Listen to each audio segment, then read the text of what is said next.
Welcome to Brooker Bonsai, and today we're going to be looking at my Cotoneaster. It is mid-December in the UK at the moment, so we are kind of in winter. And I've been going through my collection and getting all my trees ready for winter. You'll see them in my previous videos. So this tree doesn't lose its leaves over winter. It will lose a few here and there, but it retains them, which is quite nice. This is a tree that I'm not really sure what the design is going to be for it. So as you can see, there isn't really any kind of structure or kind of artistic style. I think where I'm going with this is some kind of banyan style tree, probably kind of creating some kind of asymmetry here, where you've got kind of all of these kind of multi-trunks kind of coming up. So all I'm really trying to do with the Cotoneaster is going through that period of letting it grow really long, doing some initial kind of branch selection and then pruning it back really hard and seeing how the tree responds. And this will help me build kind of taper and interest in the trunks, and hopefully over time that design will start to kind of surface. So I'm coming in with this with not really too much kind of preconceptions of what I want this tree to look like, other than having all of these kind of snake trunks that kind of flow out from the center of the tree. So I'll zoom you in and take a look at this now. Here is where I put the initial front of the tree, but I've just taken a quick look at it and I think there are some better opportunities. So we'll be pruning it up and taking a look at that today. So here's the front of the tree, going around to the side, to the back of the tree, to the side, and back round to the front. So I've noticed that there are a couple of weeds in the tree. What's quite interesting about this, as opposed to my other bonsais in my collection, is that there's not as much moss growing on the surface of the soil. And this has been kept in a similar location to all of my trees, and most of my trees have got a couple of inches of thick moss growing on it. So the pot's obviously doing a really good job of wicking out that water and helping it dry out, which has the added benefit of allowing me to then come back in and water it frequently, get a lot of oxygen and nutrition down into the roots. So I'm just having a look now at the tree from all angles and seeing if there is a better front. Originally this was the front here, but I think the tree now looks much better kind of here at this angle. You've got this really nice kind of trunk coming towards the tree, and we can build that initial first branch there. And then you've kind of got a lot of nice depth, allowing the tree to kind of start tall and kind of taper back, which will give a bit of forced perspective for the planting. So with that in mind, I'm actually going to move the front of the tree to somewhere around here.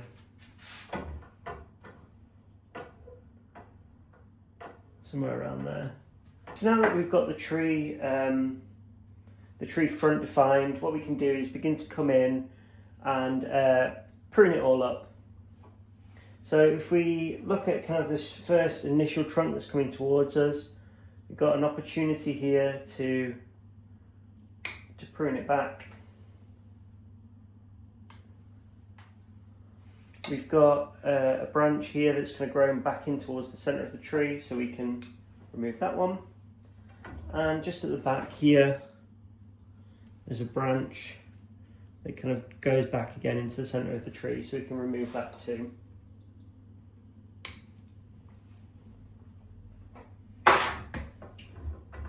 Coming over to the side branch, again, we've got an opportunity to reduce it back. What I'm looking for is a bud, which you can see here, facing the direction I want the branch to grow.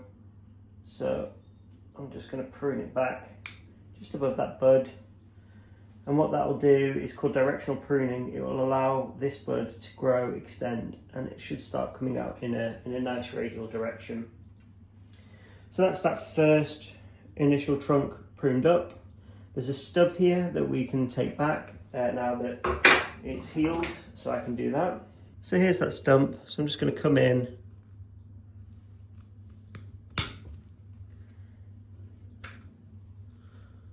and just prune it nice and flush.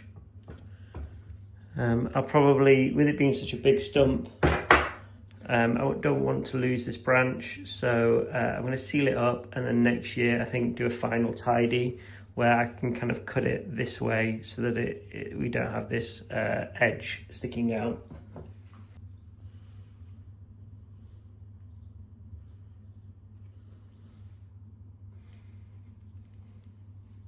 So this is the cut paste that I use. I've had this for years, really good value for money, and would highly recommend it.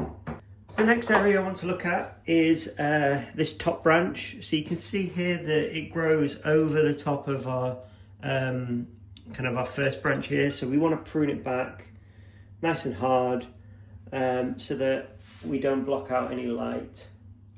So I'm going to prune it back just to here. And we've got a bud out the back here that should extend, and that can become our main leader. Again, I'm going to seal this up. And then if we begin to look at all the branches, we've got loads of clusters forming. This branch here is kind of in a weird angle, so we can remove that. And again, we've got lots of branches coming from one spot. So quite like this branch that's sticking out to the side here. We can definitely prune that back. We've got a nice kind of downward facing branch which could grow out nicely, so I'm going to keep that and just prune off this branch here so this tree has its own light. If we look along the trunk, we've got some new buds that are starting to form here, which will give us a bit of a canopy over this side, which is great. But we've got some ones here that are less than ideal that are growing on the trunk that I'm just going to remove. So I've just moved you around now to the side to look at this branch. We've got a whole whirl of branches starting to form, like this one that's going back into the tree, which we can remove. This one is kind of hanging a bit too low, and this one goes back towards the center of the tree. So you can see we're already now starting to kind of declutter and clear out the branches. This stub here I can take back.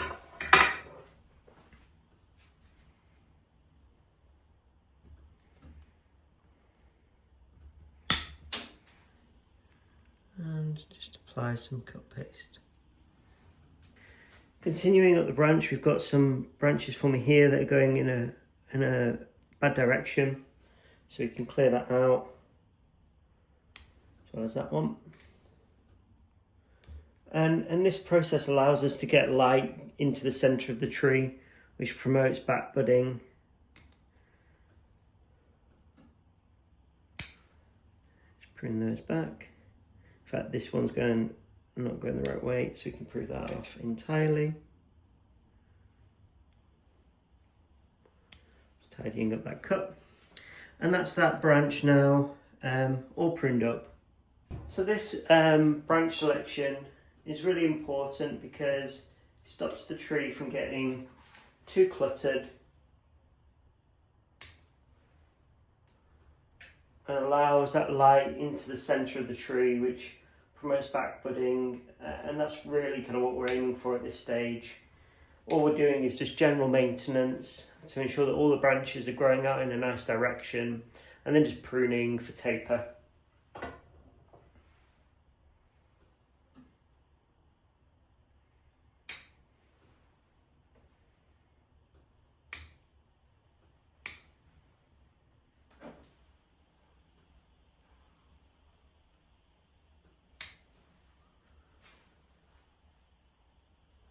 It's quite an interesting tree because it's beginning to ramify quite nicely, and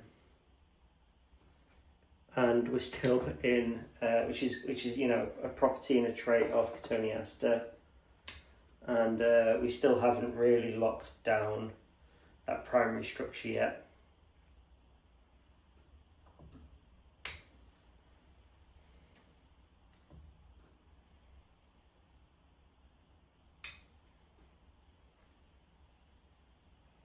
I mean, it's very common with Cotoneaster that you cut one of these ends off really hard, and then the whole thing just explodes with vigor.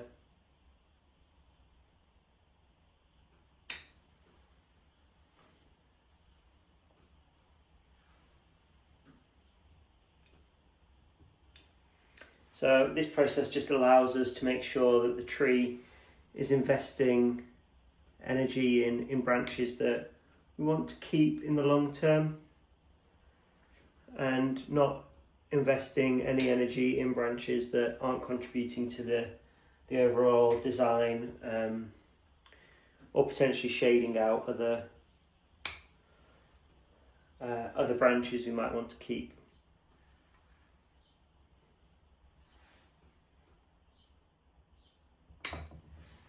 So like I mentioned, this is very common for a Cotoneaster. There's a hard pruner here, and we've got kind of an explosion of branches, and honestly, none of these really we want to keep in the final design.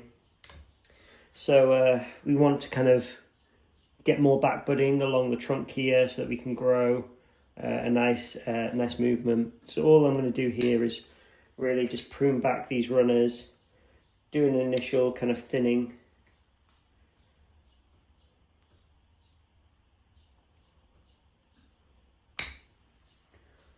and hopefully we get a bit more back budding. You can see here we've got, let me turn this round,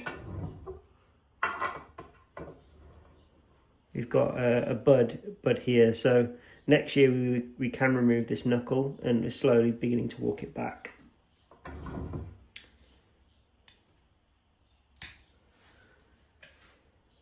So we've got these kind of nice branches here that we potentially want to keep.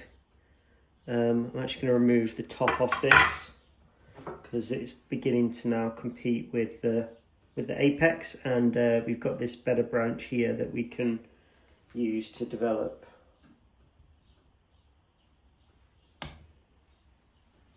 So now we've got a lot of nice light down here to these two branches and this one here, so I'm hoping next year we should see that respond quite vigorously.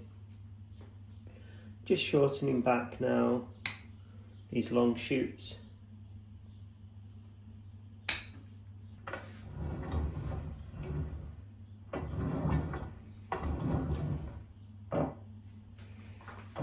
So that's the tree now all pruned up. We're not going to win any awards for how good this looks at this stage. All I'm really concerned about is kind of hard pruning, creating that ramification, creating that kind of movement and interest in the trunks, so that the future of success of the tree will benefit. We're beginning to already kind of reduce back these long straight trunks, which is definitely a bonus. I think from the original design, there's only really the two on the side here that are quite long, but I want to kind of leave them long for now because they have their own light. We've taken quite a lot off the tree today, so let's take a look at that. So here's kind of all the stuff I've taken off, some quite thick woody branches and some long runners that I let grow last year. This tree was repotted last year, so I pretty much just let it grow wild, didn't do any pruning, and it kind of grew okay. So this year I'm hoping that, with some heavy fertilizer, now that those roots are established, we can see this tree begin to bulk out again, and all of those long shoots should extend. So let's zoom you in and take a 360 view look at the tree now. So here's the front of the tree, probably somewhere maybe around here actually. Looks quite good. We've got these nice kind of roots coming towards us, that exposed root style. coming round to the side, to the back of the tree, and this should kind of grow quite nicely here. Back round to the side and to the front. So that's the Cotoneaster now all pruned up. If you've made it this far in the video, don't forget to give us a like, and there's a subscribe button in the bottom corner of the screen. If you've enjoyed this video as much as I have, leave me a comment. I do try to respond to all of them, and look forward to seeing you in the next one.